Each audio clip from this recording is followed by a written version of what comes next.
I never thought my life would turn into the kind of dramatic story people make movies about. But here I am, Pearl Richardson, formerly Pearl Martinez, standing at the precipice of everything I once knew, ready to jump into the unknown. The crystal. Champagne flute trembled slightly in my hand as I stared across the elaborately set dining table at my father's expressionless face. The candlelight cast shadows that made his features seem even more severe than usual. "I'm sorry, but I won't be marrying Leonard," I said, trying to keep my voice steady despite the earthquake happening inside my chest. "I can't." The silence that followed was deafening. My mother's fork clattered against fine china, the sound reverberating through our formal dining room like a gunshot. My younger sister Sophia's eyes widened in disbelief, while my older brother Marcus merely looked away as if he'd expected this all along. My father, Vincent Martinez, CEO of Martinez Development Group, one of the largest luxury real estate development companies on the East Coast, didn't even blink. His calculated stillness was more terrifying than any outburst. "Pearl," my mother Elena finally spoke, her voice tight with controlled panic. "You don't mean that. Leonard Blackwell is from one of the most respected families in Boston. The merger of our companies would—" "I know exactly what it would do for the family business," I cut in, something I rarely dared to do. "But I won't sacrifice my life to be a corporate pawn."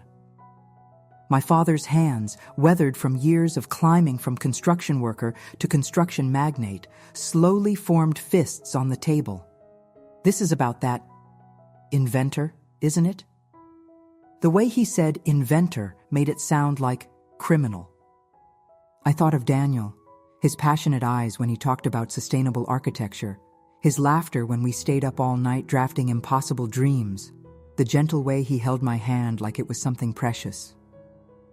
In that moment, I found strength I didn't know I had. His name is Daniel Wright, and yes, this is partly about him, but it's mostly about me, about what I want. The words hung in the air like a challenge. 29 years of being the obedient daughter, the perfect Martinez heir, always doing what was expected, culminated in this moment of defiance. My father stood so abruptly, his chair nearly toppled backward. "If you walk away from this arrangement, you walk away from everything. This family, your trust fund, your position at the company, everything." I expected to feel fear, but instead, a strange calm washed over me. "I understand." "You clearly don't," Marcus finally chimed in, his voice dripping with condescension. "You're throwing away generations of work for some tree-hugging dreamer with no prospects." The unfairness of that characterization stung. Daniel had a PhD in sustainable engineering and had patented 3 innovations in eco-friendly building materials. But in my family's world, if you weren't making millions, you were nobody. "Daniel has vision," I said. "Something this family lost. A long time ago," my mother gasped. My father's face darkened to a dangerous shade of crimson. "You have until tomorrow morning to reconsider," he said flatly. "After that, consider yourself cut off." I stood, placing my napkin beside my barely touched plate of coq au vin. "There's nothing to reconsider. I've made my decision." As I walked out of that dining room, I felt both lighter and heavier than I'd ever been. 29 years of expectations fell away, but the weight of an uncertain future pressed down on my shoulders. I didn't look back, even when I heard my mother begin to cry. Outside, the September air held the first hint of autumn chill.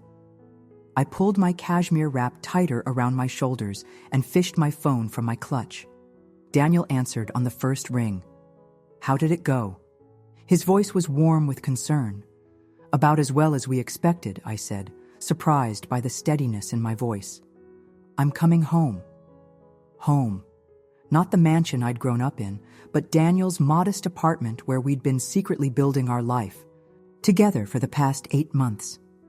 It wasn't much, but it was real in a way the gilded existence I'd been living never was. "I'll have tea waiting," he said simply. As my Uber pulled away from the Martinez estate, I watched the security gates close behind me with the strange feeling they would never open for me again.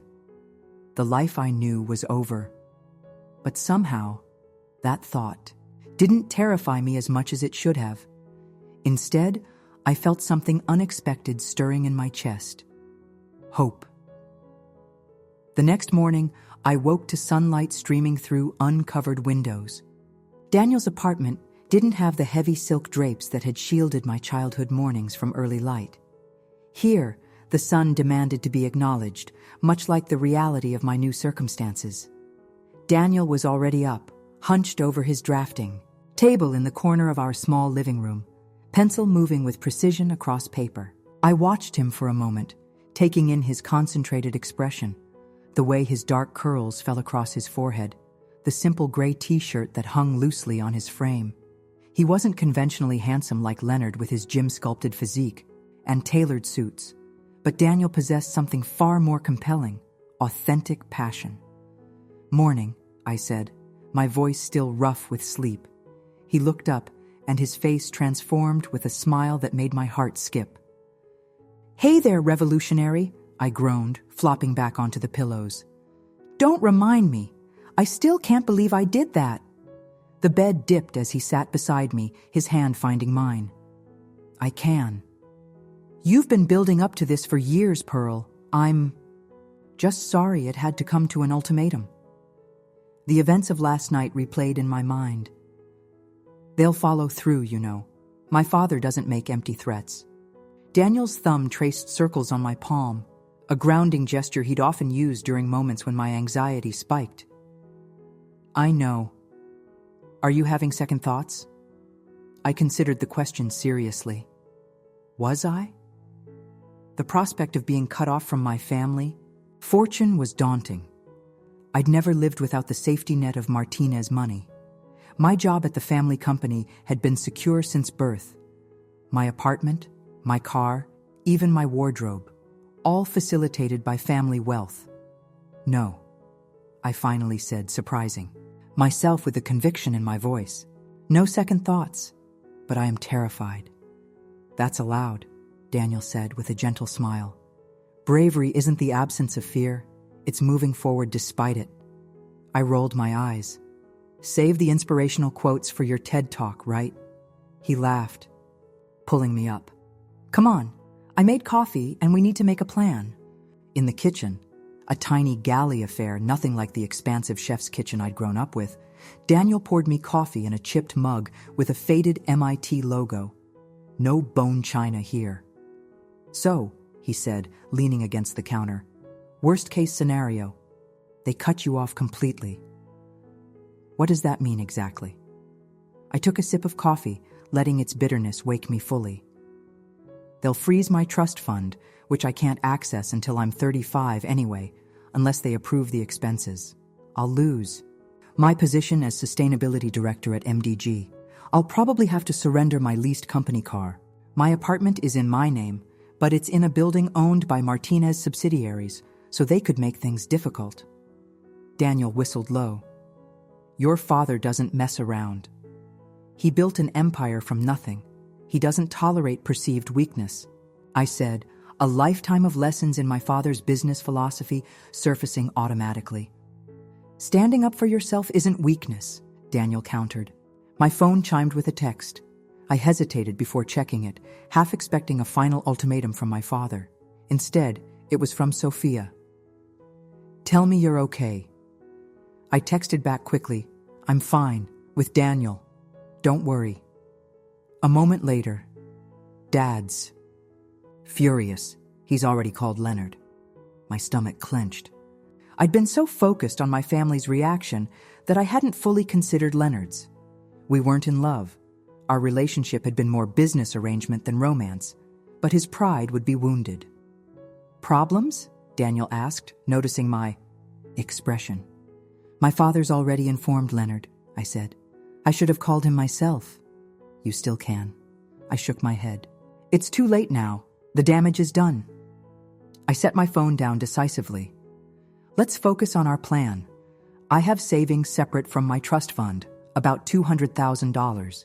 It's not much by Martinez standards, but it's something. Daniel's eyebrows shot up. That's a lot by normal human standards, Pearl. I felt a flush of embarrassment. Sometimes the wealth gap between us became glaringly apparent. Right. Well, it's enough to give us some runway. The question is, what? Are we running toward?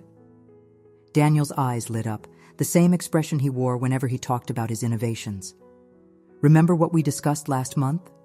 About combining my sustainable materials technology with your knowledge of real estate development? I nodded slowly. For months, we'd been dreaming about starting our own company, one that would revolutionize urban housing with truly sustainable practices, not the greenwashed versions my father's company employed for PR purposes. I think it's time to stop dreaming and start doing, Daniel said. We have your business expertise, my technical knowledge, and now, he gestured around us, nothing to lose. A laugh bubbled up from somewhere deep inside me. Nothing to lose? I've lost everything. Or you've shed dead weight, Daniel countered. Think about it, Pearl. No more compromising your values to fit your family's business model. No more pushing environmental initiatives only to have them gutted by your father's board. We can build something that actually makes a difference. The possibility unfurled before me like a map to uncharted territory. Terrifying, yes, but also thrilling. Greenlight Housing, I said suddenly. What? Our company. Greenlight Housing. Green for the environmental focus. Light because your materials allow for more natural light penetration while maintaining energy efficiency. And the whole name together means go ahead or approval. It works on multiple levels. Daniel's smile widened. Look at you, already handling the branding. My phone chimed again, this time with an email. When I checked it, my blood ran cold. What is it? Daniel asked, noticing my expression. Human Resources at MDG. My access has been revoked, effective immediately. I'm to schedule a time to collect my personal belongings under security supervision. My voice sounded distant to my own ears. Daniel set down his mug and wrapped his arms around me. I'm sorry, Pearl. I leaned into his embrace, allowing myself this moment of grief. 29 years of family legacy, severed with a form email. He didn't even wait until tomorrow, I murmured. Are you still sure about this? Daniel asked quietly, his chin resting on top of my head. I pulled back to look at him, this brilliant, principled man who believed in a better future enough to sacrifice comfort for conviction, who believed in me enough to see beyond the Martinez name and fortune. More sure than ever, I said firmly. Let's build Greenlight Housing. He kissed me then, and it felt like sealing a pact. Whatever came next, we would face it together. Later, that morning, as I sat at Daniel's small kitchen table drafting our business plan, my phone lit up with a news alert. I clicked on it, then nearly dropped the phone. The headline read, Martinez Development Group announces engagement of Iris Pearl Martinez to Blackwell Investments CEO. Beneath it was a picture of Leonard and me from a charity gala 3 months earlier, his arm possessively around my waist, my smile not quite reaching my eyes. They're acting like I don't even exist, I whispered, showing Daniel the screen. Or rather, like the real me doesn't exist. They're going ahead with their narrative. Daniel read the article, his expression darkening. This is deliberately misleading. They can't just announce your engagement without your consent. Watch them, I said bitterly. The Martinez family doesn't acknowledge failure. If I won't play my part, they'll pretend I did anyway, at least until they can concoct a face-saving explanation for my absence. As if on cue, my phone rang. Sophia. Calling. I answered hesitantly. Have you seen it? She asked without preamble. The press release? Yes. It wasn't my idea, she said quickly. Dad made the announcement this morning at the executive breakfast. He told everyone you were taking a sabbatical to prepare for the wedding and that you'd appointed Leonard as interim sustainability director. My grip tightened on the phone. That's my department. Leonard doesn't know the first thing about environmental policy. I know. Sophia sounded pained. Pearl, what are you going to do? I looked at Daniel, who was watching me with concern, then at the business plan taking shape on my laptop screen. Our mission statement stared back at me. To revolutionize urban housing through genuinely sustainable practices, creating homes that honor both people and planet. I'm going to build something better, I said with quiet determination. And someday, they'll have no choice but to notice. After hanging up, I turned to Daniel. We're going to need to accelerate our timeline. My family just made this personal. Daniel's expression was serious as he nodded. Then let's get to work. The worst part about being disowned, I discovered, wasn't the loss of wealth or status. It was the crushing silence. In the week following my dramatic exit from the Martinez family dinner, not a single direct word came from my parents. Everything was communicated through intermediaries, lawyers, HR representatives, building managers. My apartment lease was under review. My remaining personal belongings from my office arrived in unmarked boxes, delivered by courier. My health, insurance was terminated. My name vanished from the company website as if I'd never existed. The only family member who maintained contact was Sophia, and even she was cautious, calling only when she was certain our parents wouldn't find out. They're monitoring my calls, she confessed during one brief conversation. Marcus suggested it after he caught me texting you yesterday. I'm using a friend's phone now. You shouldn't risk it, I told her, though my heart ached at the thought of losing contact with my little sister.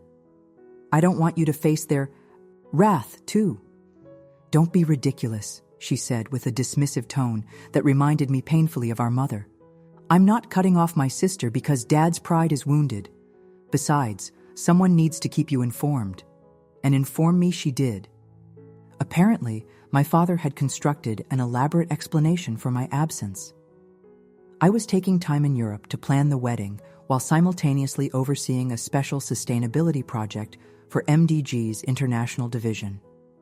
Leonard was playing along, making vague references to Pearl's vision in meetings he now led in my stead. It's so bizarre, Sophia said. Everyone's pretending you're just temporarily away, but there's this underlying tension whenever your name comes up. Like they all know something's wrong, but are too afraid to ask questions. That's the Martinez way, I replied bitterly. Perception over truth. Always. Meanwhile, Daniel and I were working around the clock to launch Greenlight Housing. We converted his living room into a makeshift office, the walls covered with sketches, material samples, and market analyses. I withdrew my savings and opened a business account. We filed for LLC status and began the process of patenting Daniel's newest innovation, a biodegradable insulation material made from agricultural waste that outperformed traditional options. By nearly 40%, on paper, everything was proceeding logically. In reality, I was barely holding myself together. You need to sleep, Daniel insisted one night, finding me still working at 3 a.m., surrounded by competitor research. I'm fine, I said automatically, the same response I'd given my entire life. When anyone questioned my capacity to handle more work, more pressure, more expectations, Daniel gently closed my laptop. You're not fine. You've barely slept in days. You hardly eat. You flinch every time your phone makes a sound. I have to make this work, I said, my voice cracking despite my efforts to maintain control. If we fail, my family wins. They'll say, they were right about me, about you, about everything. Daniel knelt beside my chair, taking my hands in his. This isn't about winning or losing, Pearl. It's about living authentically. Even if Greenlight never makes a dime, you've already succeeded. By choosing your own path. The kindness in his eyes undid me. Tears I'd been holding back for days finally broke free. I don't know who I am without the Martinez name, I confessed. The truth I'd been avoiding spilling out. My whole life, my identity has been tied to the family business. What if I'm nothing without it? You're everything without it, Daniel said fiercely. You're brilliant, compassionate, determined. You see problems and imagine solutions. You care about impact, not just profit. None of that came from your last name. I wanted desperately to believe him, but decades of conditioning, of hearing my father say, "You're a Martinez, act like one," whenever I showed weakness, weren't easily overcome. What if we're deluding ourselves? I asked. Two people against an entire industry? Every revolution starts small, Daniel said, and we're not alone. I've been in touch with Amara. Amara Chen was Daniel's former research partner, a brilliant materials scientist who now worked for one of the country's leading green building certification programs. She's interested? I asked, hope flickering. Daniel nodded. Very. She thinks your market analysis for urban retrofitting is spot on, and she has connections with community development organizations in 3 cities that are looking for exactly the kind of solutions we're developing. For the first time in days, I felt a genuine smile form. That's huge. It is, Daniel agreed. But it won't matter if you work yourself into collapse before we even launch. Please, come to bed. I let him lead me away from the makeshift office, my body suddenly acknowledging its exhaustion. As I lay beside him in the darkness, I felt some of my panic recede. We had a viable product, a clear market need, and now potential partners. Maybe, just maybe, this crazy risk would pay off. The next morning, I woke to the smell of coffee and the sound of Daniel's voice. Following the noise to the kitchen, I found him on a video call, his laptop set up on the counter as he gestured animatedly to someone on screen. The beauty of it is the scalability, he was saying. We can adapt the system for single-family homes or multi-unit developments.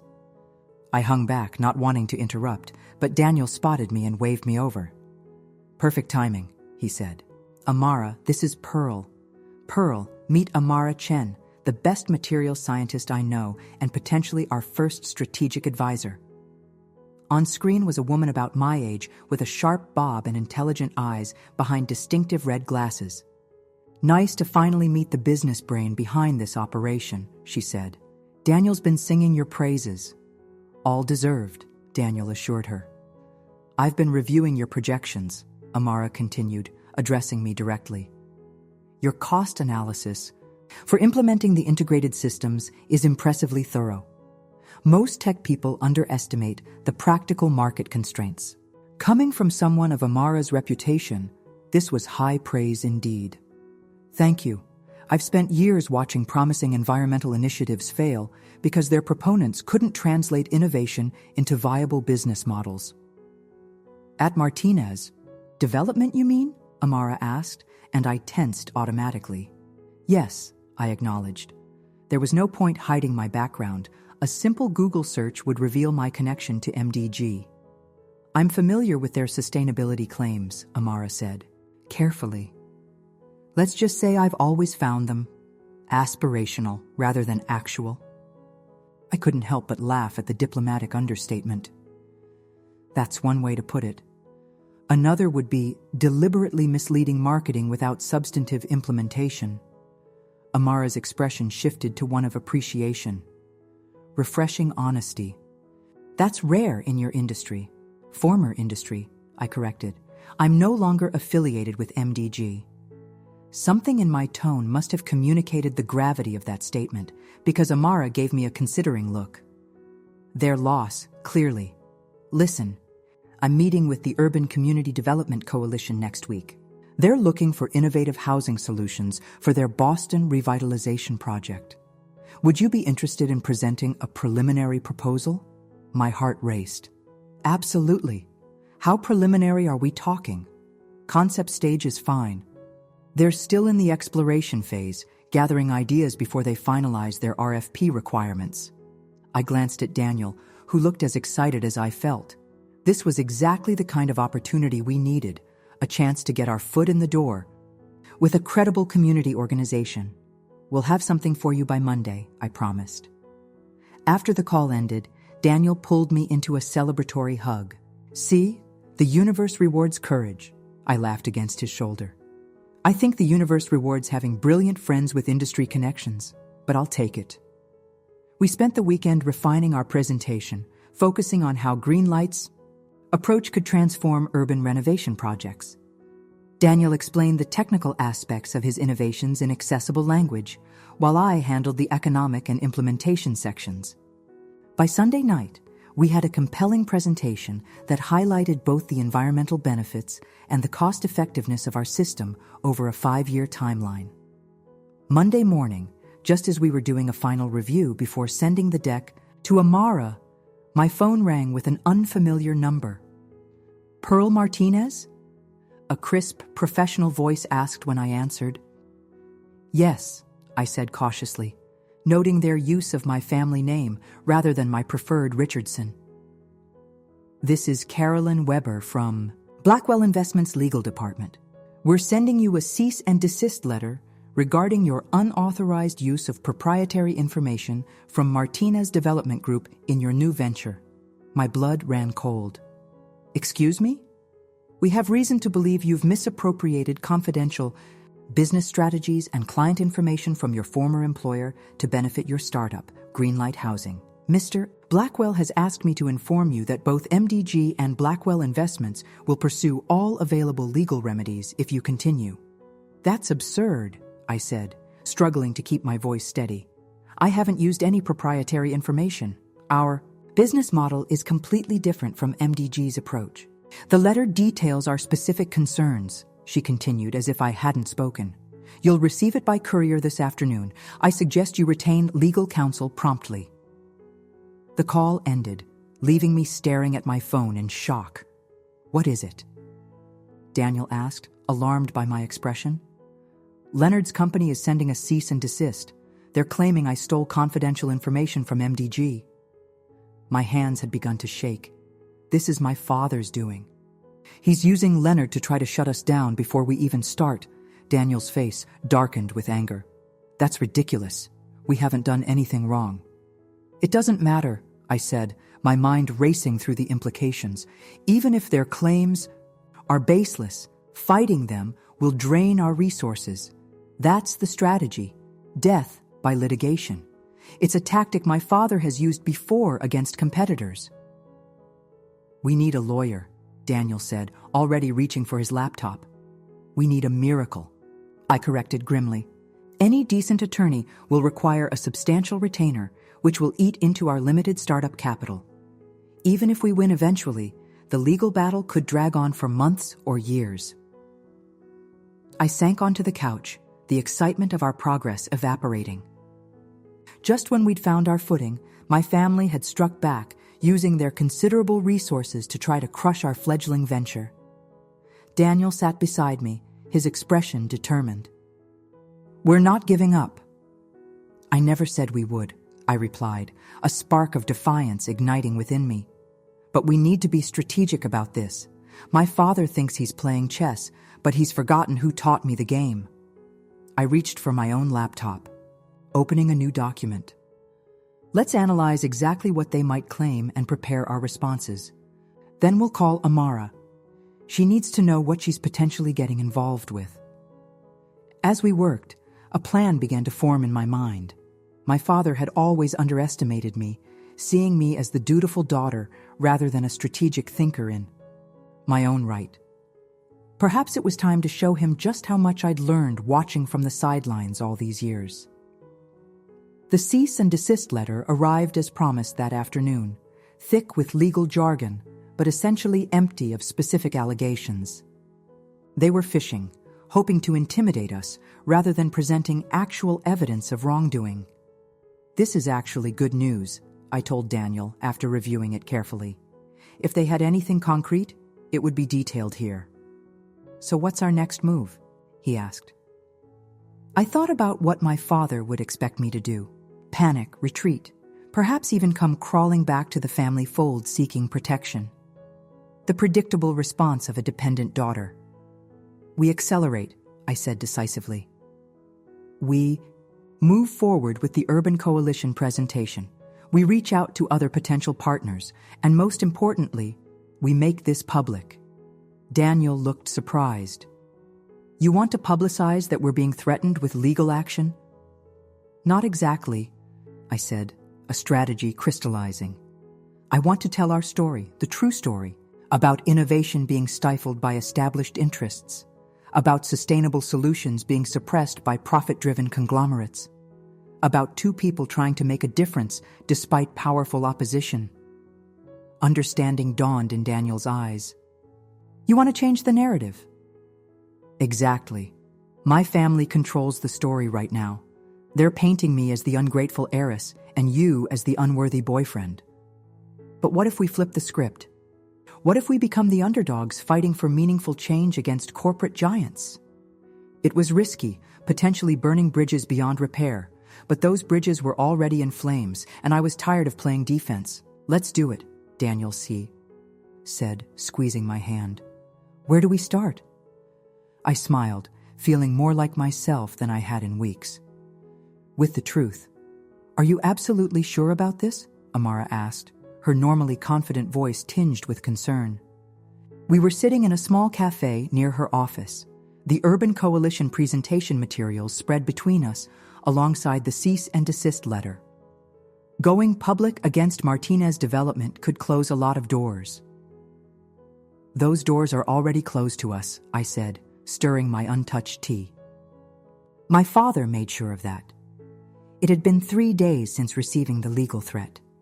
In that time, we'd consulted with a friend of Daniel's who practiced business law. His assessment was blunt. While the case against us was weak, fighting it would be expensive and time-consuming. Exactly what my father was counting on. What about the coalition presentation? Daniel asked. Are they still willing to hear our proposal? Amara sighed. They're nervous. When I mentioned the potential legal complications, their executive director got squirrely. Martinez Development is a major player, and no community organization wants to get caught in corporate crossfire. I felt a familiar sinking sensation. This too was part of my father's strategy, isolating us, making us toxic to potential partners. But, Amara continued, a hint of rebellion in her voice, I convinced them that the innovation itself is worth considering, regardless of the drama surrounding it. They've agreed to a modified presentation.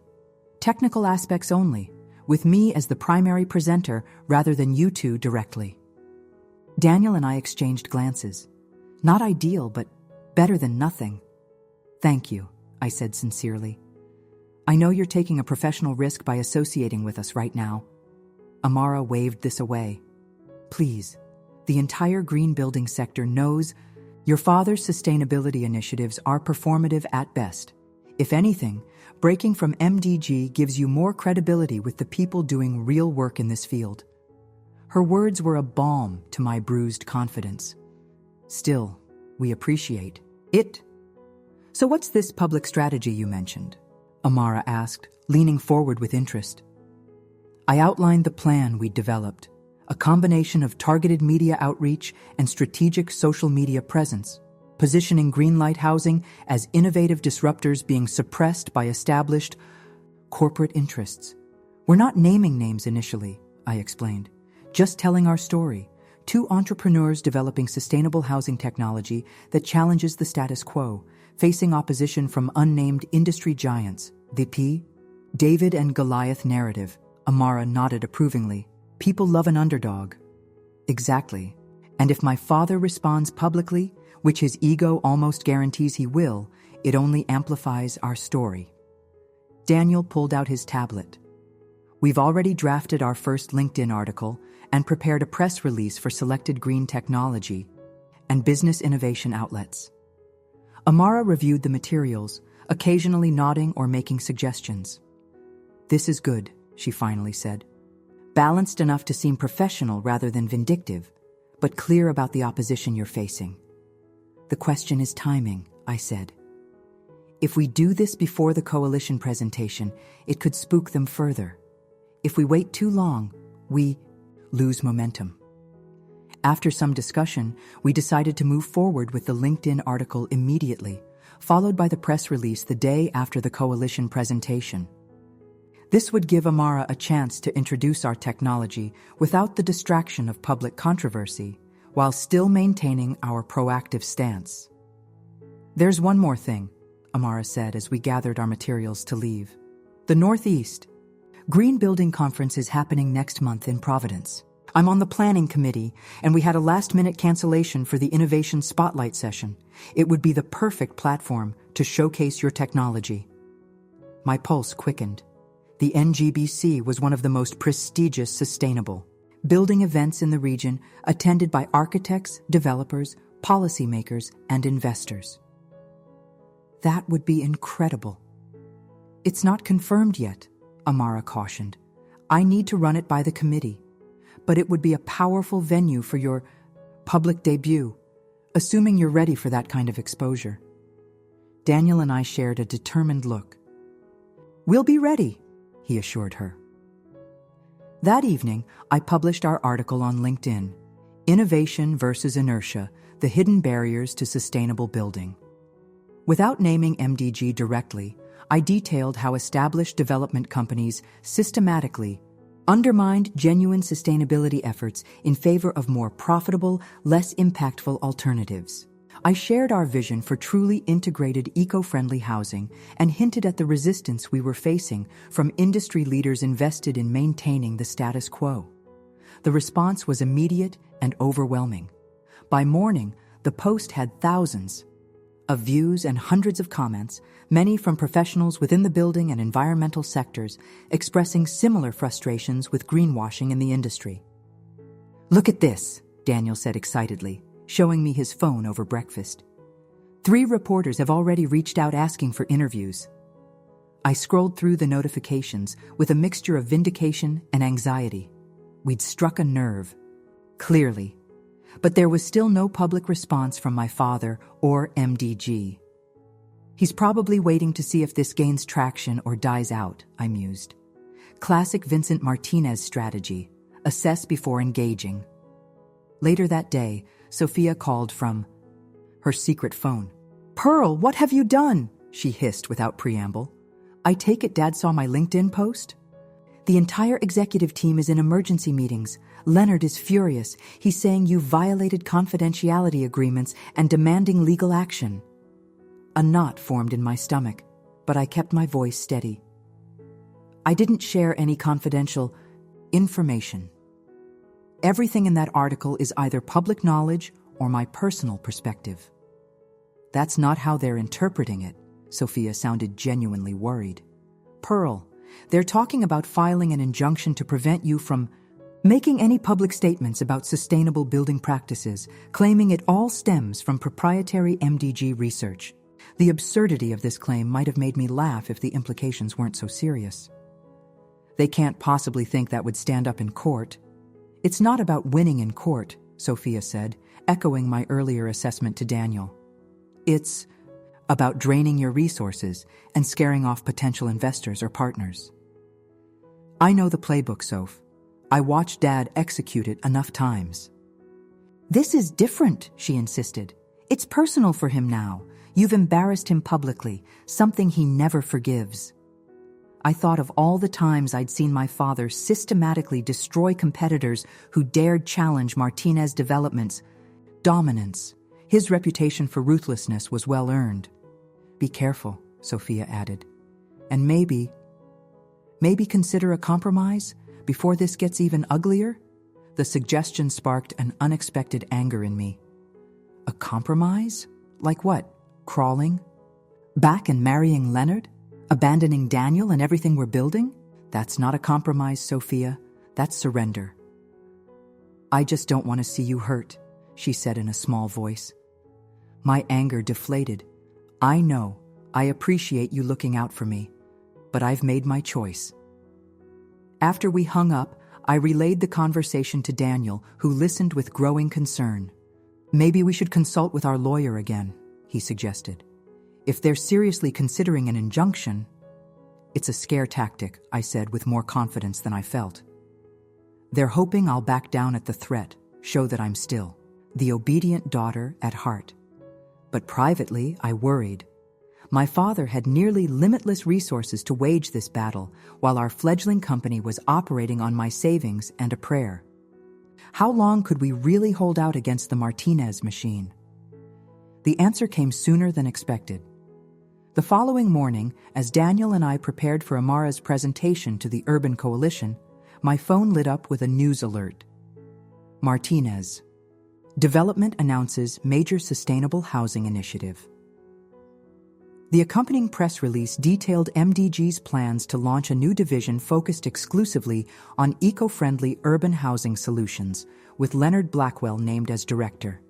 The description of their proposed technology sounded suspiciously similar to Daniel's innovations, though with key details altered just enough to avoid direct plagiarism. "They're co-opting our idea," Daniel said incredulously as he read over my shoulder.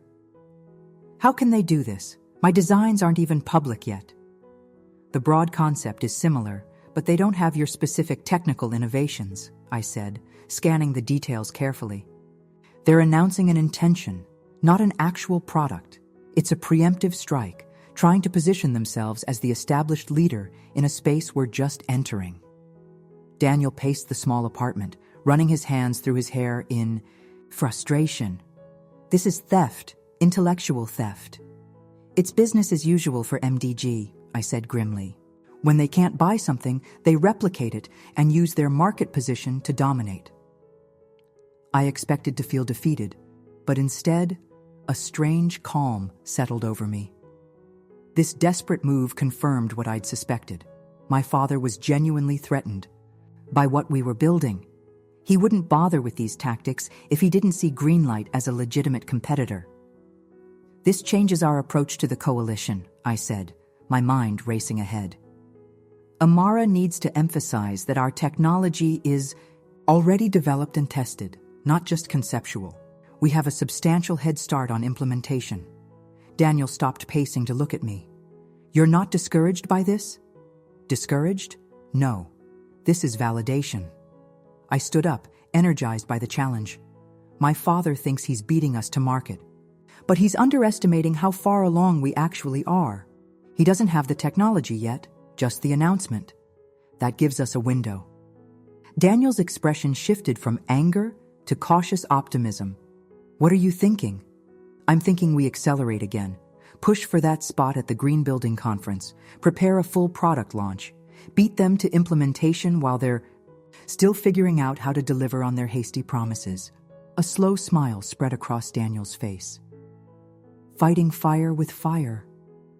"No," I corrected, feeling more like my true self than I had in months.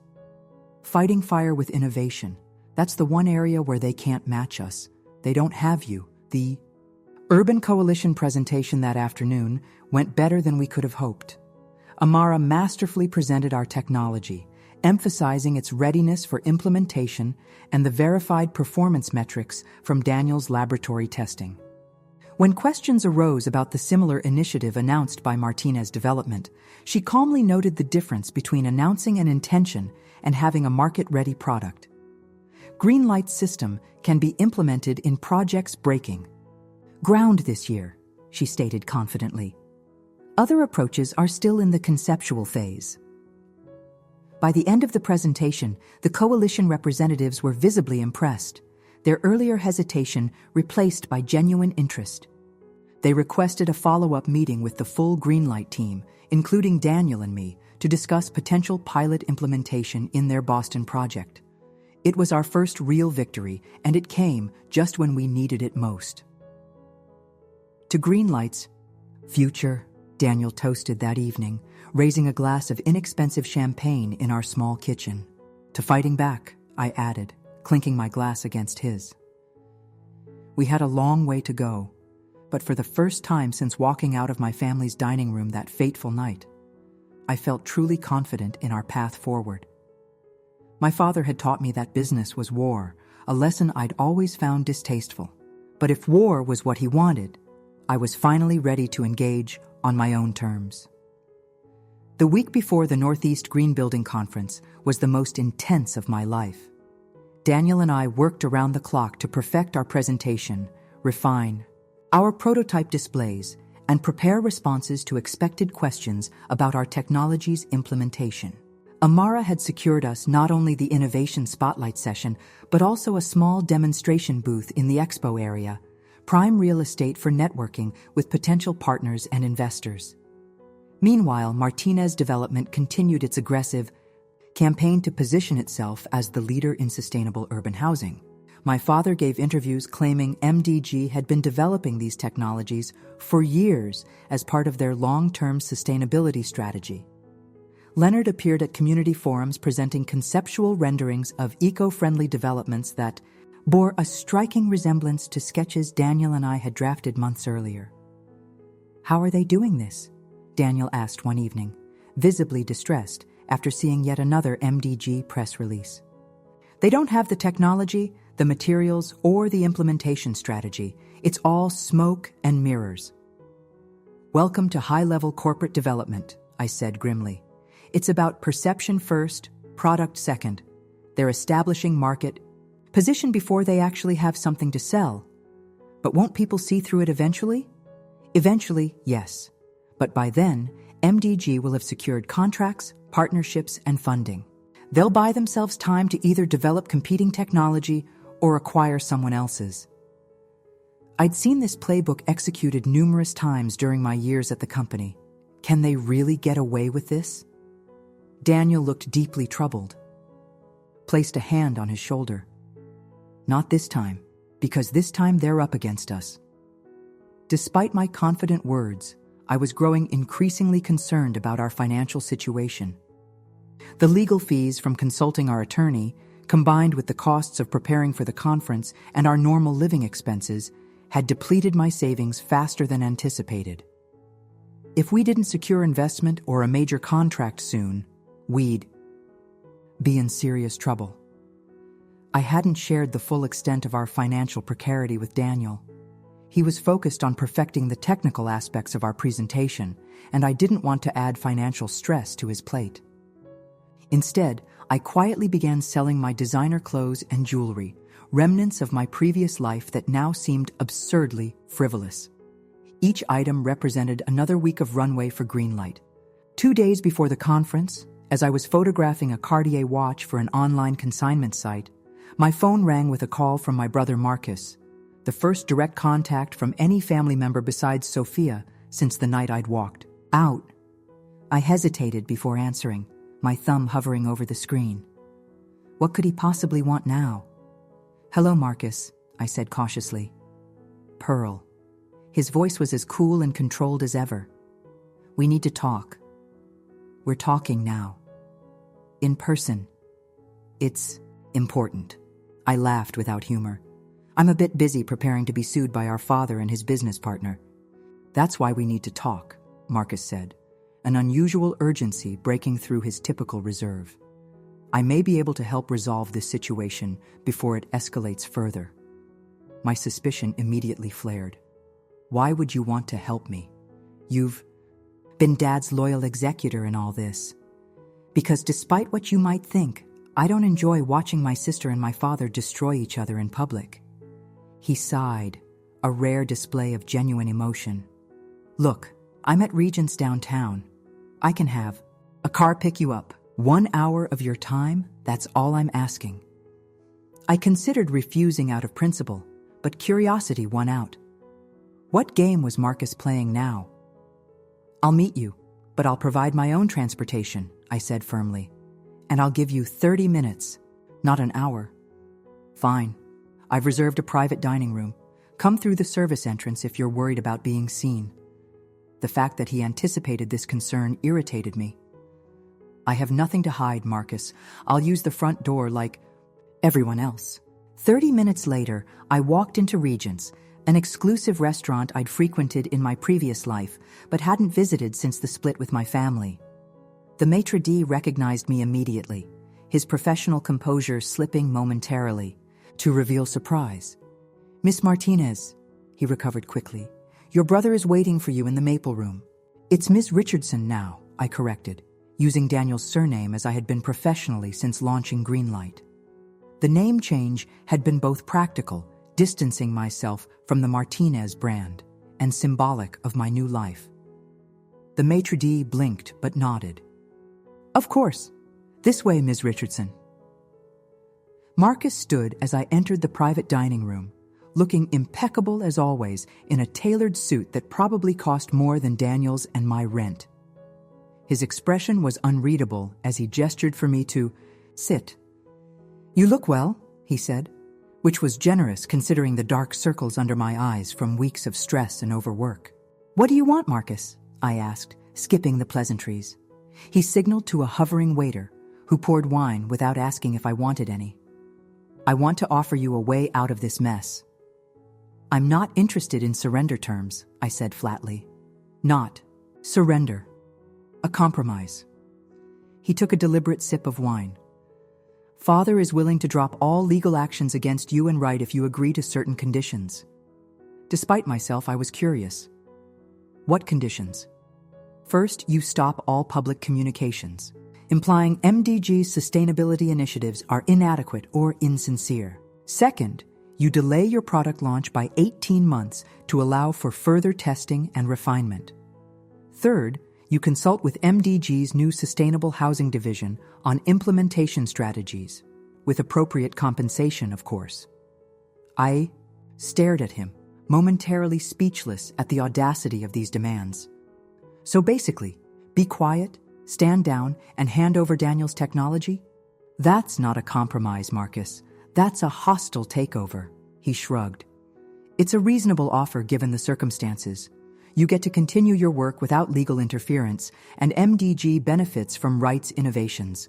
Everyone wins. Except we'd be surrendering our competitive advantage and allowing MDG to take credit for our work." I shook my head in disbelief. "Why would we possibly agree to this?" Marcus leaned forward, his voice dropping. "Because the alternative is much worse, Pearl. Father is prepared to go nuclear on this if needed. The cease and desist was just the opening salvo." "What does that mean exactly?" "It means personal attacks, not just professional ones." Wright's academic history scrutinized. His previous research funding questioned. Your relationship painted as a calculated move to steal company secrets. Potential investors and partners warned about associating with you. He paused, letting the threats sink in. Father has deep pockets and long reach. You know this. A cold feeling settled in my stomach. I did know it. I'd watched my father systematically dismantle competitors before, attacking not just their businesses, but their reputations, their relationships, their very sense of self. "Why are you delivering this message?" I asked. "Why not send another lawyer?" Something complicated flashed across Marcus's face. "Because despite everything, you're my sister. I thought you might listen to me." "Listen to your threats, you mean?" "Listen to reason," he countered. "This crusade of yours, it won't end well. Even if you manage to launch successfully, MDG will simply use its market position to overshadow you. Why go through all that pain when you could collaborate instead?"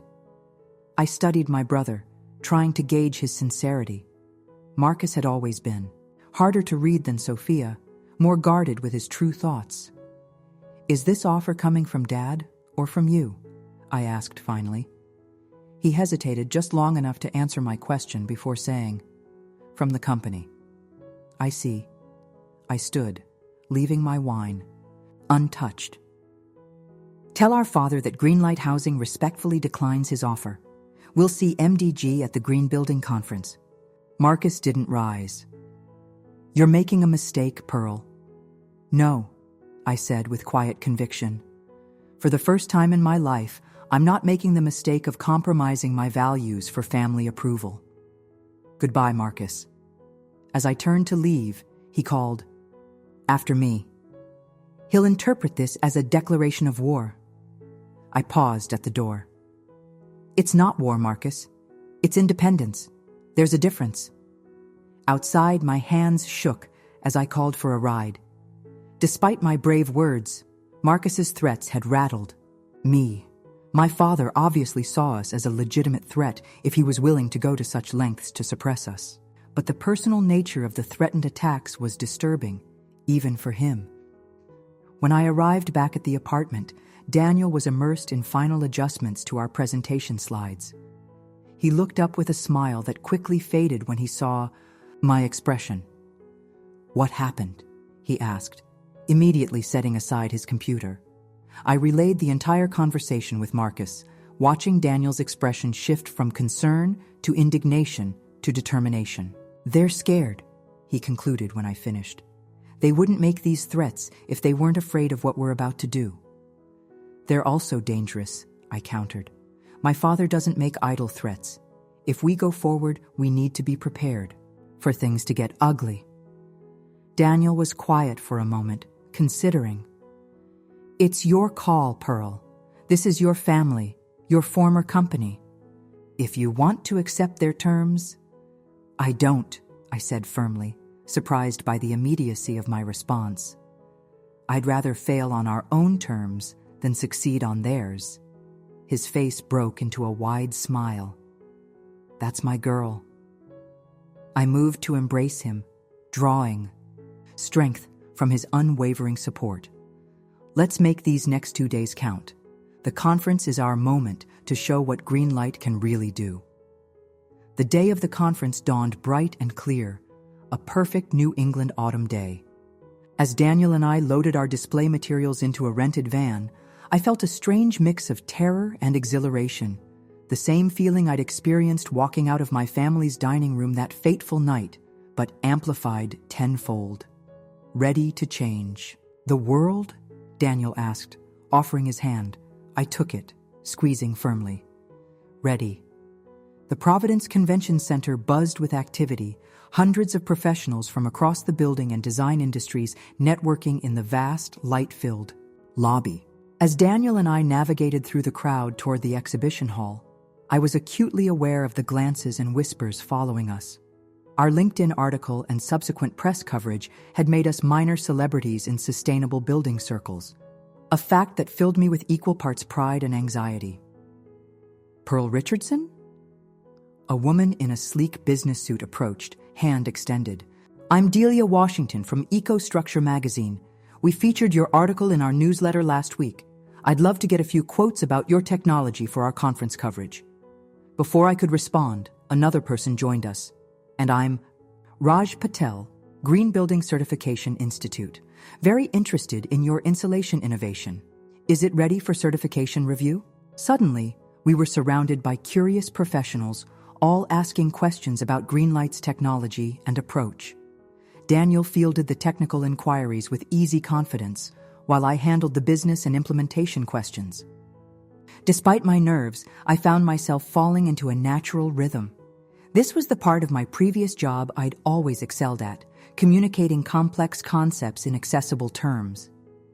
As the crowd around us grew, I caught sight of a familiar face across the lobby, Leonard Blackwell, flanked by several MDG executives. Our eyes met briefly before he deliberately turned away, gesturing for his group to enter the exhibition hall. "Looks like the competition has arrived," I murmured to Daniel, nodding in their direction. He followed my gaze, his expression darkening slightly. "Were you expecting them?" "Of course. They wouldn't miss an opportunity to undermine us." I kept my voice light, though my stomach tightened with tension. "Let's get our booth set up. The sooner we're presenting actual technology rather than just talking about it, the better." Our exhibition space, while small, was strategically located, near the main entrance to the hall. Amara had secured us this prime spot, arguing that as featured innovation presenters, we deserved prominent placement. We quickly arranged our displays, material samples, performance data charts, and the crown jewel, a working model demonstrating Daniel's integrated wall system with its remarkable thermal and sound insulation properties. Across the hall, the Ivy Martinez Development Group booth was triple the size of ours, with slick digital displays, uniformed staff, and a massive backlit logo.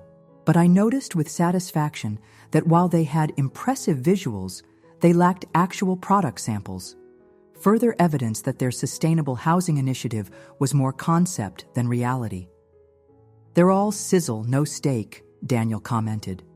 Following my gaze. Exactly. And that's our advantage.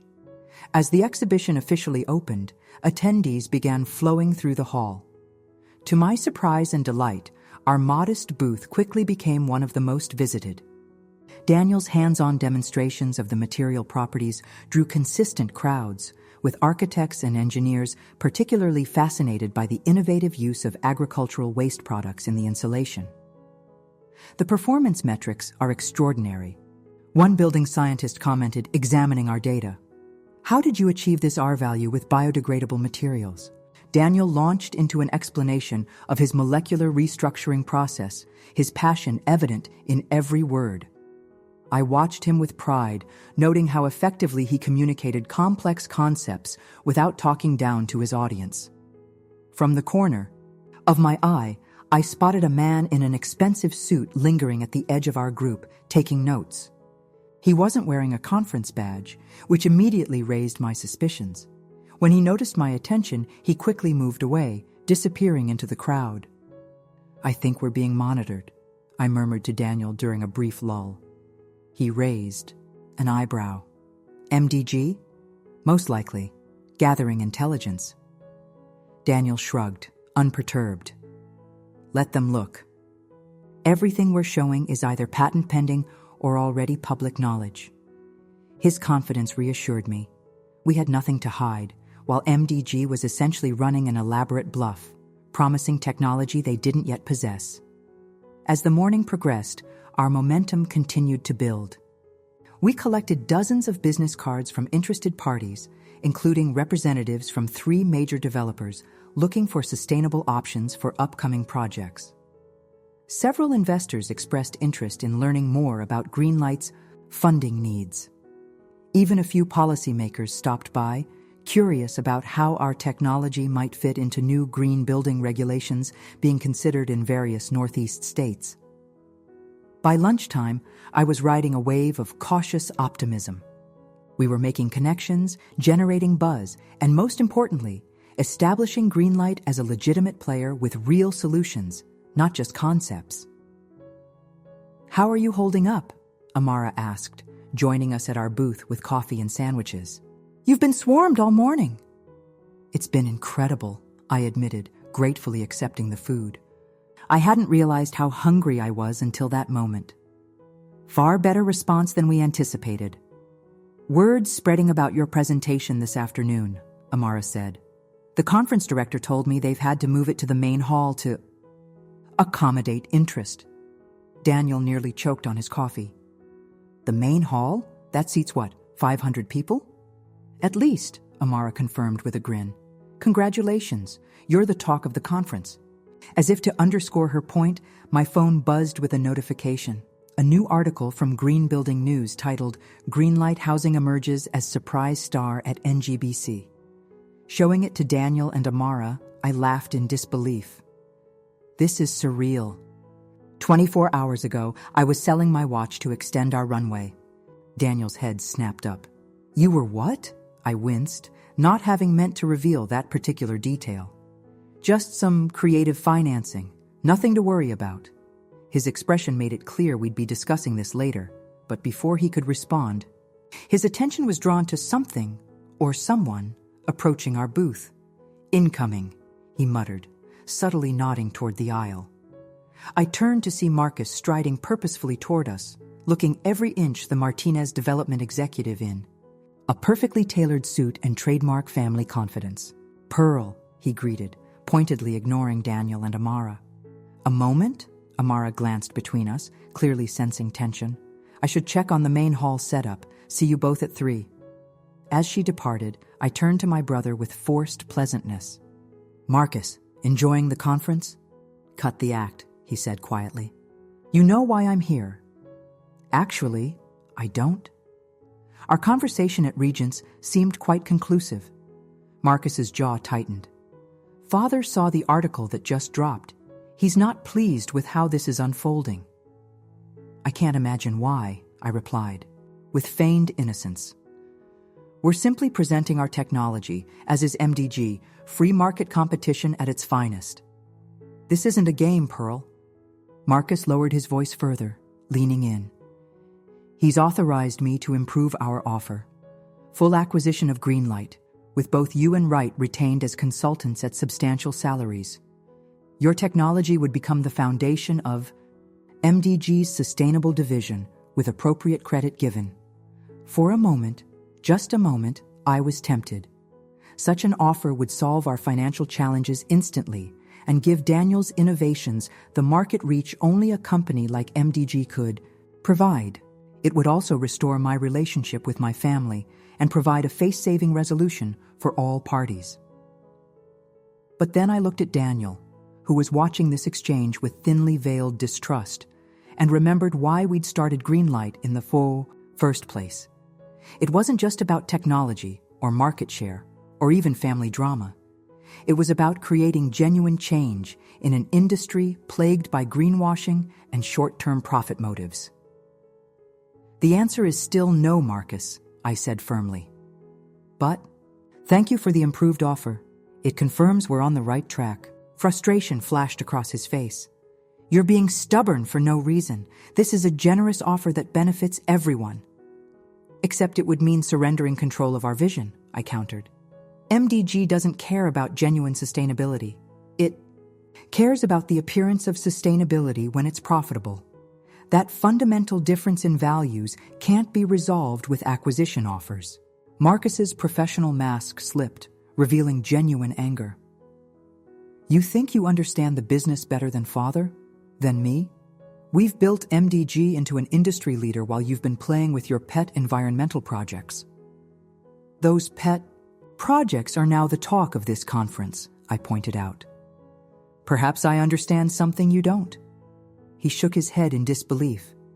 Your presentation isn't for 3 hours, and you're already declaring victory?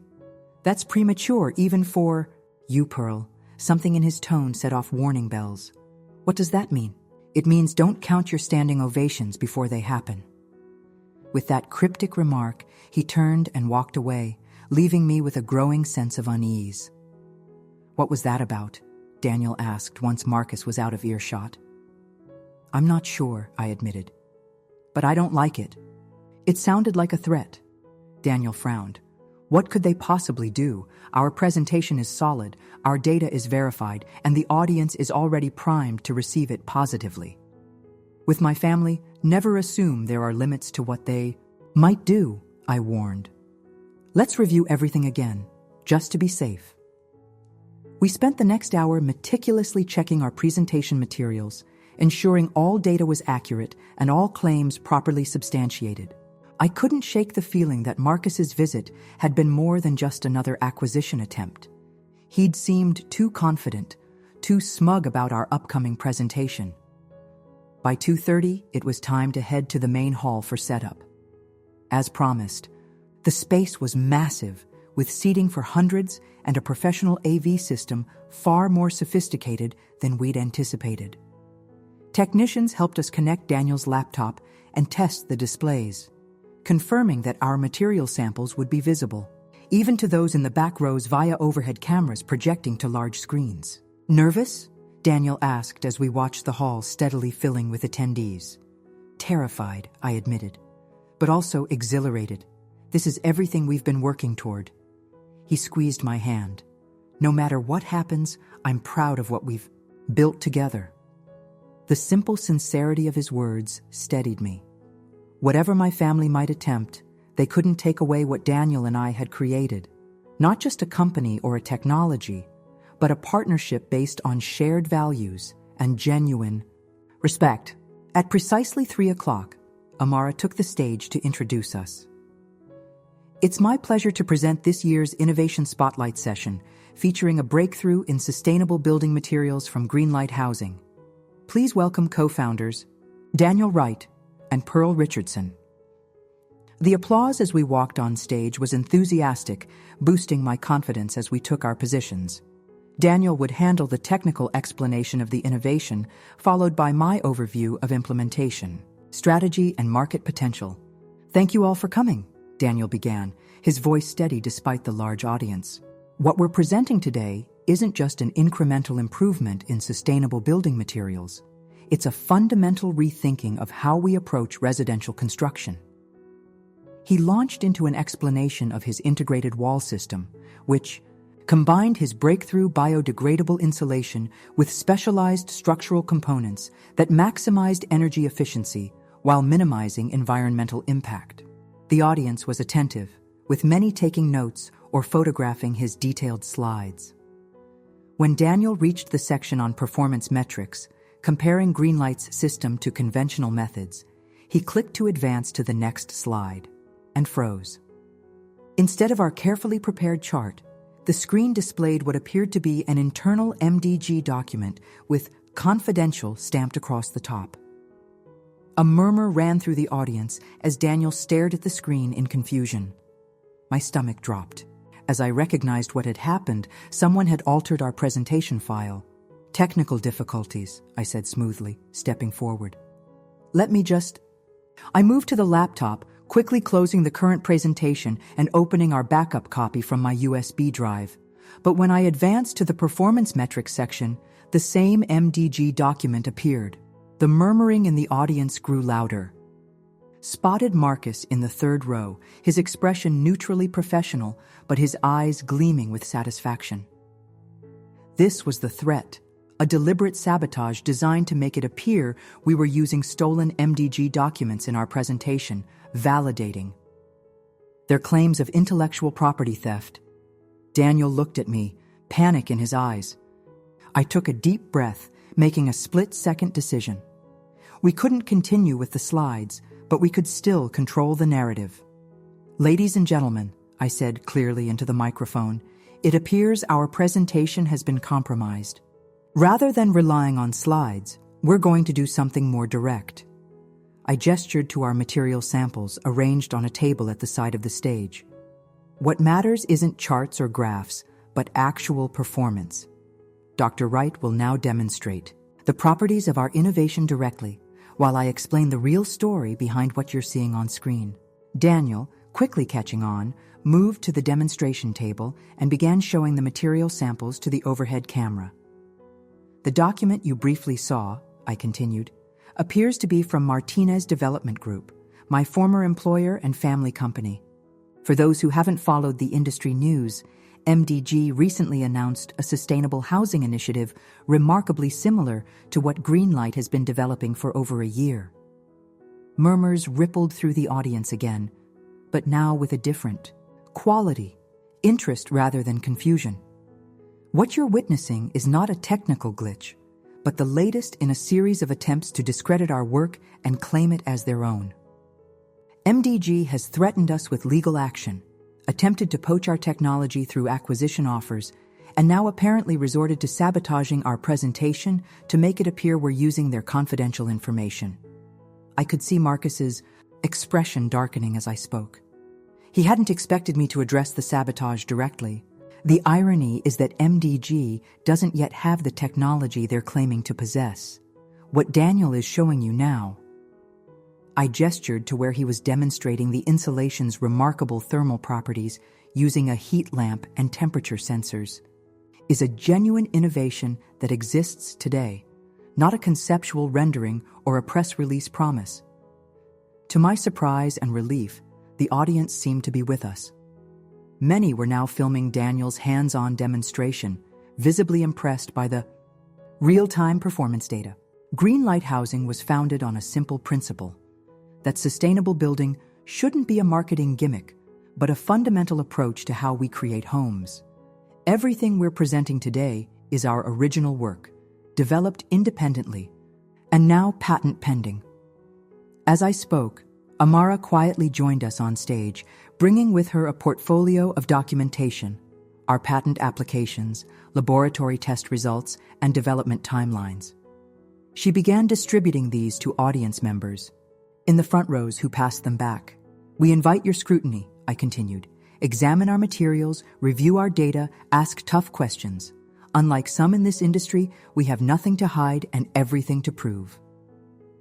For the next 45 minutes, Daniel and I conducted an entirely impromptu presentation, demonstrating our technology, explaining our approach, and answering increasingly enthusiastic questions from the audience. Without the constraints of prepared slides, the session became more interactive and engaging than we could have planned. By the end, what had begun as a potential disaster had transformed into a triumph.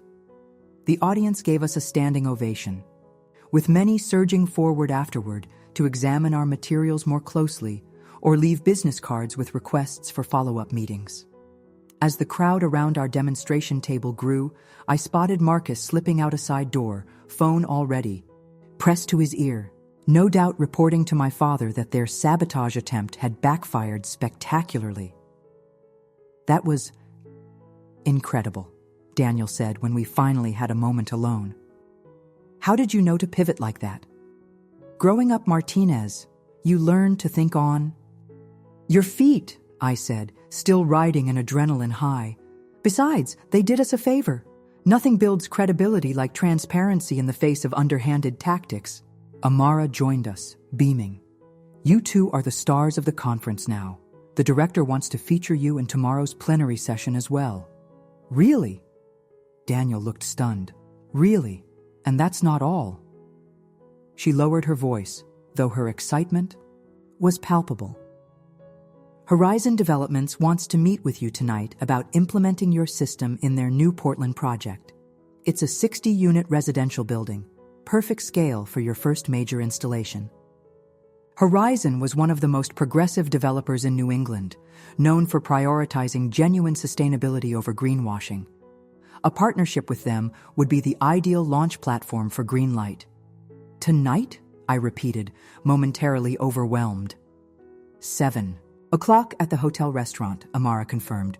Their sustainability director was in the audience and apparently made a decision on the spot. Said he's been looking for exactly this type of innovation for months. As this news sank in, I felt a wave of vindication so powerful it nearly brought tears to my eyes.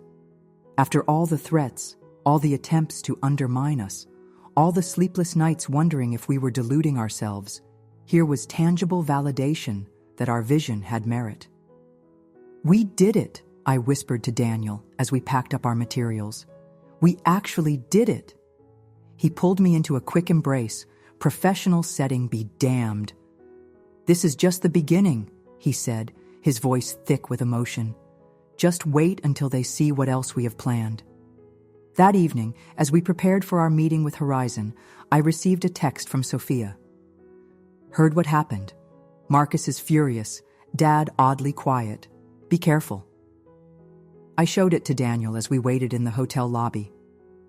"The quiet part worries me. More than the furious part," I admitted. "My father is most dangerous when he's calculating his next move." Daniel straightened his tie. "Borrowed from a sympathetic vendor after we realized neither of us had packed formal attire for what was supposed to be a technical presentation. Let him calculate. We have real interest from a real developer. That changes everything." He was right. Walking into that meeting with Horizon's sustainability team, I felt a confidence I hadn't experienced since leaving the Martinez fold. We weren't just two people with a dream anymore. We were entrepreneurs with a viable product and market interest. The meeting exceeded even our optimistic expectations. Horizon's team had done their homework, coming prepared with specific questions about implementation timelines, cost projections, and performance guarantees. By the end of 2 hours, we had the framework of an agreement. Greenlight would provide our integrated wall system for their Portland development, with Horizon covering the modest premium over conventional materials in exchange for the marketing value and long-term energy savings. "We'll need to scale up production quickly," I noted as we reviewed the preliminary terms. "Our current capacity is limited to prototype quantities." "That's actually why we want to move forward now," Horizon's sustainability director explained. "We'd rather partner with you at this early stage before you're inundated with larger contracts. We can help you scale while implementing in a project that's the right size for your current capabilities."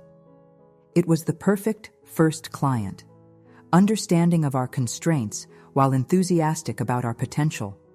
When we signed the preliminary agreement, I felt as though we'd crossed a threshold from theory into reality. Back in our hotel room that night, Daniel and I could barely contain our elation. "We need to celebrate," he insisted, pulling a bottle of champagne from the minibar. "This is everything we've been working for." As he poured the overpriced hotel champagne into water glasses, I checked my phone to find 3 missed calls from Marcus and a text message. "Need to speak with you urgently. Father wants to meet. Tomorrow, 9 a.m., hotel lobby." I showed Daniel the message. My celebration momentarily dampened. "What do you think this is about?" He handed me a glass, his expression turning serious. "After today's events and the Horizon deal, I'd guess it's another acquisition attempt, this time directly."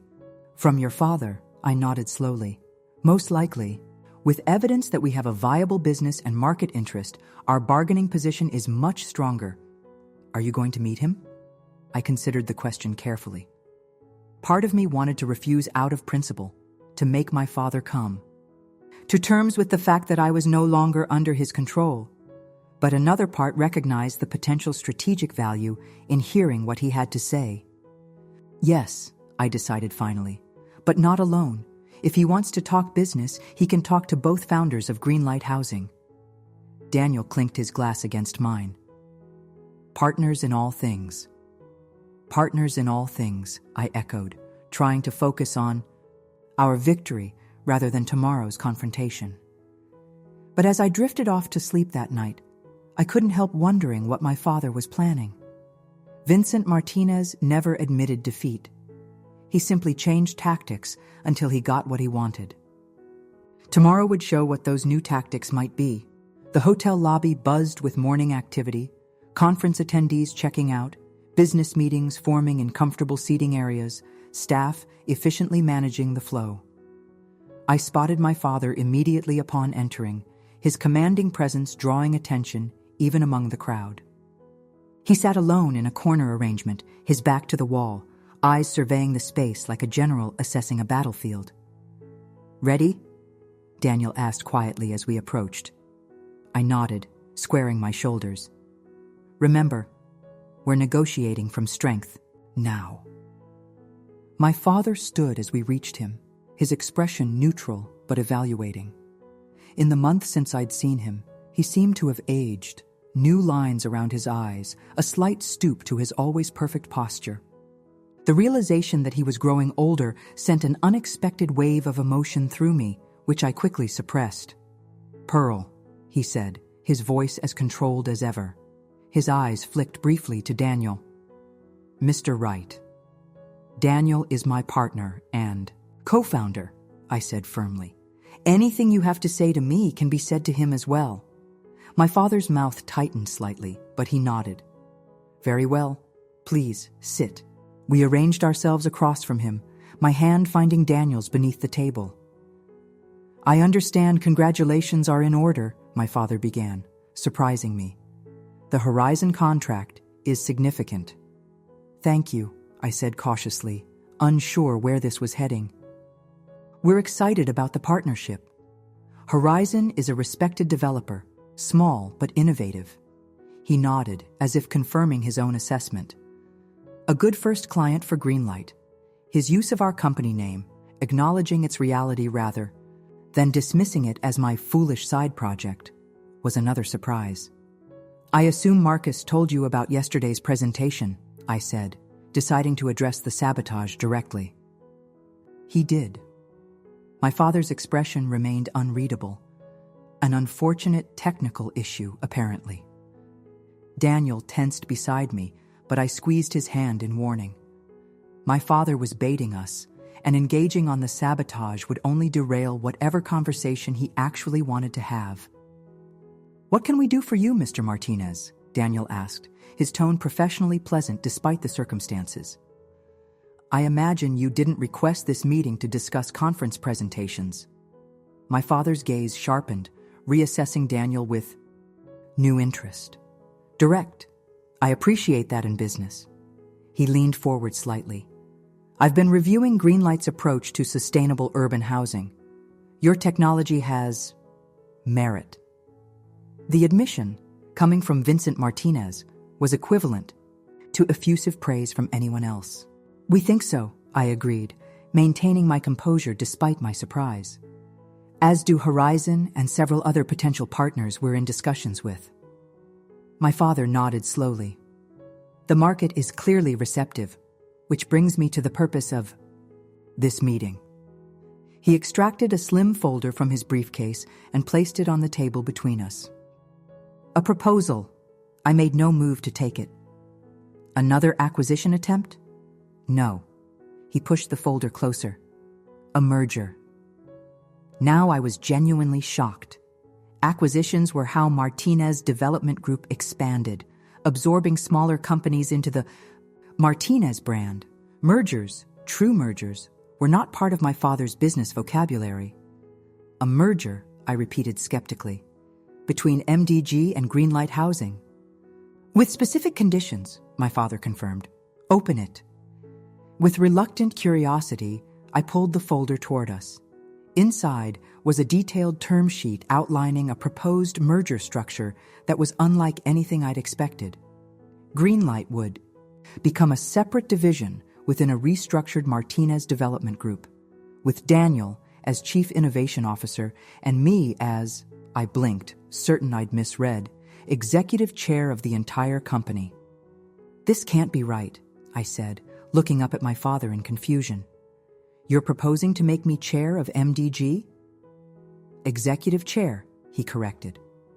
"I would remain CEO for a transition period of 3 years, after which you would assume that role as well. The board would be restructured to include Wright and 2 additional directors with environmental expertise of your choosing." Daniel was reviewing the financial terms, his eyebrows rising steadily. "This values Greenlight significantly above market for a company at our stage." "The valuation reflects potential, not current status," my father said matter-of-factly. "It's what Greenlight could become with proper resources behind it." My mind raced to make sense of this unexpected offer. It was too generous, too accommodating of our vision. There had to be a catch. "Why?" I asked bluntly. "After all the legal threats and sabotage attempts, why offer us leadership positions now?" My father was quiet for a moment, seeming to choose his words carefully. "Because I was wrong." The simple admission hung in the air between us, more shocking than any business proposal could ever be. Vincent Martinez did not admit mistakes. "Yesterday's presentation and its reception made it clear that your approach to sustainable development has greater market potential than our current strategy," he continued. "MDG needs to evolve, and you and Wright understand the direction that evolution should take better than our existing leadership." I studied my father's face, looking for signs of deception or hidden agenda. "And Leonard? How does he feel about this proposal?" A hint of steel entered my father's expression. "Leonard's role would be reevaluated under the new structure. His personal relationship with you is no longer relevant to company operations." Translation: Leonard was being sidelined. My rejection of the arranged marriage had effectively ended his favored position within MDG. Daniel glanced at me, clearly uncertain how to process this dramatic shift. "This is unexpected," he said carefully. "Business requires adaptation," my father replied simply. "MDG needs what Greenlight has created, not just the technology, but the vision and credibility in the sustainable sector. Fighting against that reality serves no one's interests." I wanted to believe him. The proposal laid out in precise legal terms would give us everything we'd been fighting for: resources to implement Daniel's innovations at scale, leadership positions to guide genuine change in the company's approach, and validation of our vision for sustainable housing. But years of experience with my father's business tactics made me wary. "What happens to our Horizon contract?"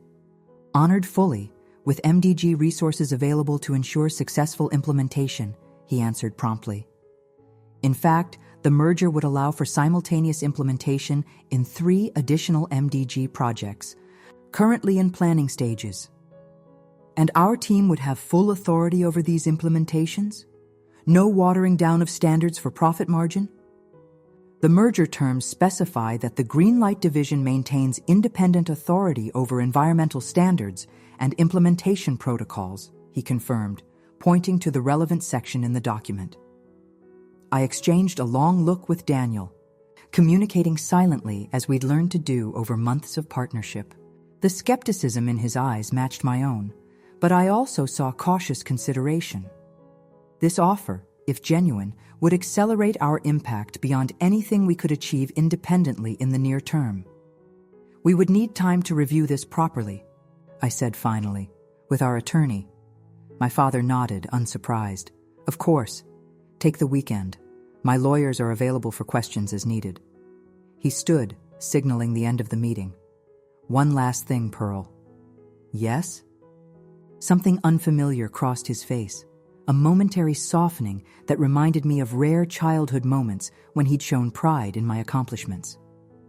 Whatever your decision, what you've built with Greenlight is impressive. You've proven your capability independent of the Martinez name. The unexpected acknowledgement left me momentarily speechless. Before I could formulate a response, he was gone, striding purposefully through the lobby toward the exit. Daniel and I remained seated, both processing what had just occurred. Was that approval from Vincent Martinez? He asked finally. As close as it gets, I confirmed, still stunned, though whether it's genuine or strategic remains to be seen. What do you think about the proposal itself? Daniel was carefully neutral, giving me space to form my own opinion. I reread the key sections of the term sheet, considering the implications. It's everything we wanted and more, at least on paper. The question is whether we can trust that. The reality would match what's written here. Daniel nodded thoughtfully. Your father doesn't seem like someone who makes offers he doesn't intend to honor. His reputation is built on being ruthlessly consistent. True, I acknowledged. But this would fundamentally change MDG's direction and leadership structure. There would be significant internal resistance from the old guard, which is perhaps why he's positioning you as his successor.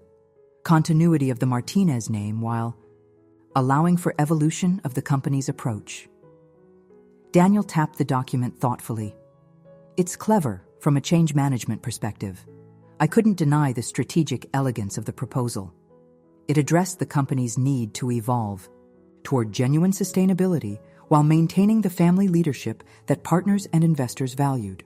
And it offered Daniel and me a platform for impact far beyond what we could achieve with Greenlight alone.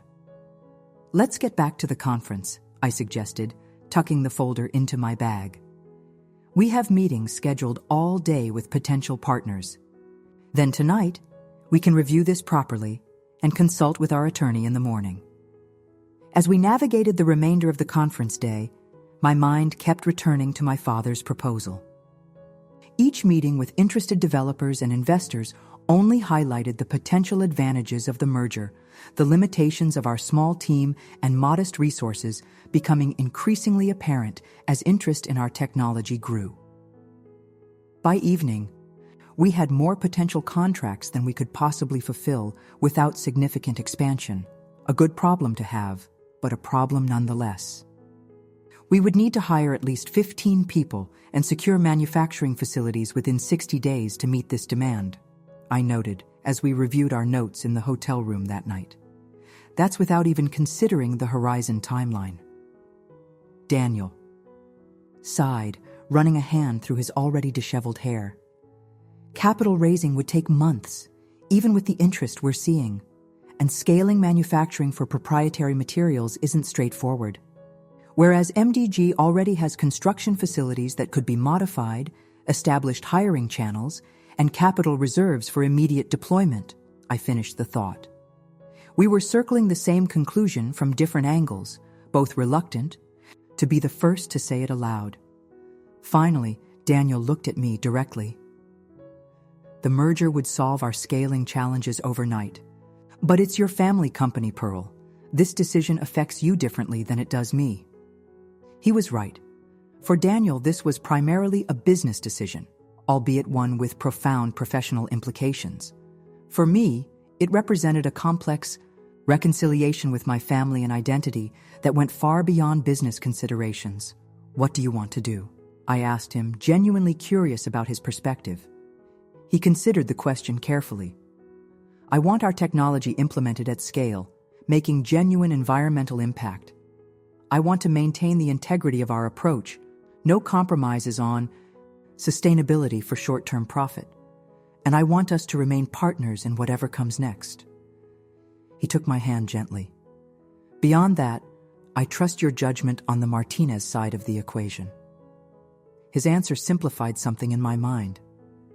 If we focused on our core objectives, environmental impact, integrity of approach, partnership, rather than on winning some nebulous victory over my family, the path forward became clearer. I think we should counter, I said suddenly. Daniel raised an eyebrow. Counter? The terms are already remarkably favorable. Favorable to Greenlight as a business entity, yes, but there are community and policy dimensions missing. I pulled out a notepad and began listing items. We should require MDG to establish an environmental impact fund for communities affected by past developments. Commit to affordable housing percentages in all new projects. Adopt transparent sustainability reporting on all operations, not just the Greenlight division. Understanding dawned in Daniel's expression. Use our leverage to transform MDG from the inside out. Exactly. Energy surged through me as the vision clarified. If my father wants Greenlight's innovation and credibility, he needs to commit to structural changes throughout MDG, not just create a sustainability silo within the larger organization. We spent the next several hours crafting our counter-proposal, addressing not just business terms, but the philosophical foundation of the merged entity. By midnight, we had a document that maintained the core of my father's offer while expanding its scope to ensure company-wide commitment to genuine sustainability.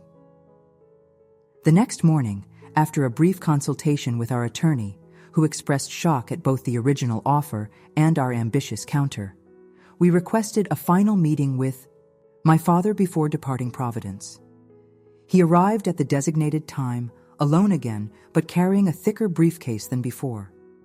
After brief greetings, I presented our counter-proposal, watching carefully for his reaction as he reviewed it. Ambitious, he commented after reading the key points. The Environmental Impact Fund in particular represents a significant financial commitment. It addresses historical harms while demonstrating genuine commitment to a new direction, I pointed out. The PR value alone would offset much of the cost. A hint of something that might almost have been pride flickered in his eyes. You've learned to frame ethical imperatives in business terms. Effective approach. I had a good teacher, I acknowledged, surprising myself with the compliment. The question is whether MDG is prepared to make these commitments. My father closed the document, his decision apparently already made. With modifications to implementation timelines and governance structure, yes, these changes align with my own evolving vision for the company's future. Now it was my turn to be surprised. Your evolving vision? Since when do you prioritize environmental impact over maximum profit? He was quiet for a moment, uncharacteristically reflective. Your departure forced a reassessment. The company and I had become rigid, resistant to necessary evolution. He met my gaze directly. You were right about the direction the industry needs to take. I was slow to recognize it. The admission cost him visible effort, decades of certainty and authority momentarily set aside. In that moment, I glimpsed something I'd rarely seen in my father: humanity beneath the businessman. Exterior. Then we have the foundation for an agreement, I said, professional tone masking my emotional response to this unprecedented vulnerability. Indeed.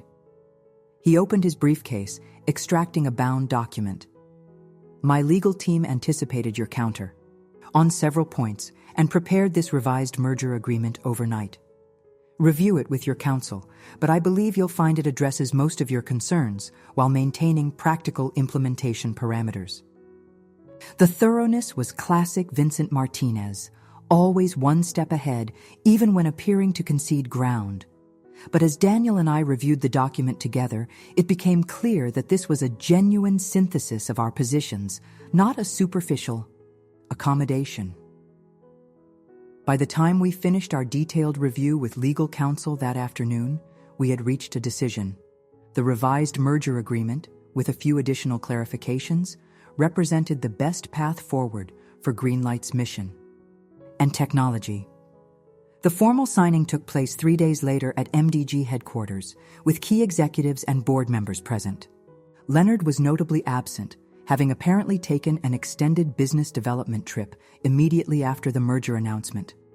Marcus attended, his expression professionally neutral, but his handshake genuinely congratulatory when we crossed paths. "You won," he murmured during a brief private moment. "Gracefully played." "It's not about winning," I corrected him. "It's about finding the right path forward for everyone." He seemed skeptical, but nodded respectfully. "Father never would have offered these terms to anyone else. Remember that when you're running this place." As the signing ceremony concluded and champagne was poured for the obligatory toasts, Sophia materialized at my side, elegant as always, but with genuine warmth in her smile. "Welcome back," she said, embracing me. Or should I say, "Welcome to your new role, Madam Executive Chair." I returned her hug, surprised by how much I'd missed her. "It's going to be an interesting transition." Understatement of the century. She glanced across the room to where Daniel was engaged in animated conversation with MDG's head of construction, already discussing implementation strategies. "He's remarkable, you know. I see why you chose him over Leonard." "It wasn't a competition," I said automatically. Sophia laughed lightly. "In this family, everything is a competition, but I think you've changed the metrics by which we measure success." She raised her glass subtly. "To sustainable victory." I clinked my glass against hers, reflecting on the journey that had led to this moment. 6 months ago, I'd walked out of a family dinner determined to build something meaningful with Daniel, separate from my family's influence. Now we were incorporating our vision into the very company I'd rejected, transforming it from within rather than fighting it from without. Had I compromised, or had I achieved something more valuable than independence? The question lingered as my father approached, champagne in hand. To the future of Martinez Greenlight Development, he toasted formally, raising his glass to include Daniel, who joined us. To sustainable growth and genuine impact, Daniel added, his hand finding mine. As crystal glasses clinked and cameras captured the moment for press releases, I realized the truth of our situation.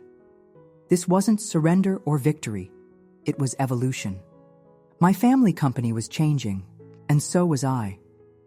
The rigid either-or thinking that had driven my dramatic exit had matured into a more nuanced understanding of how change actually happens in complex systems, not through rejection and division, but through engagement and transformation. To building a better future, together, I added to the toast, meeting my father's eyes with new understanding. The path ahead would not be simple. Implementing our vision throughout MDG would face resistance and require compromise. The personal dynamics of working alongside my family again would bring challenges no merger document could address. Daniel. And I would need to navigate leadership roles far broader than our experience at Greenlight had prepared us for. But as I looked around at this gathering, my family, my partner, and representatives of the company that would now embody our combined vision, I felt something I hadn't expected. Hope. Not the desperate hope of the night I'd walked out, but a grounded confidence that meaningful change was possible, even in systems that seemed immovable. Later that evening, as Daniel and I finally had a moment alone in what would now be my executive office, my father had insisted on the immediate symbolism of this transition. He pulled me into his arms. "Having regrets?" he asked softly, searching my face. I considered the question honestly. No, this isn't how I imagined our path would go, but it's where we need to be to create the impact we want. Your father is still Vincent Martinez, he reminded me gently. This won't be easy. Nothing worthwhile ever is, I replied, quoting one of his favorite sayings back to him. But we're partners in all things, remember? Whatever comes next, we face it together. In the large windows behind us, the city skyline reflected the setting sun, buildings my family had helped create, catching the golden light. Soon, those buildings, and countless others, would embody the sustainable vision Daniel and I had fought so hard to realize. It wasn't the independent revolution we'd initially imagined. It was something more complex and ultimately more powerful, a transformation from within that carried the weight of the Martinez legacy while redirecting its considerable force toward a better future.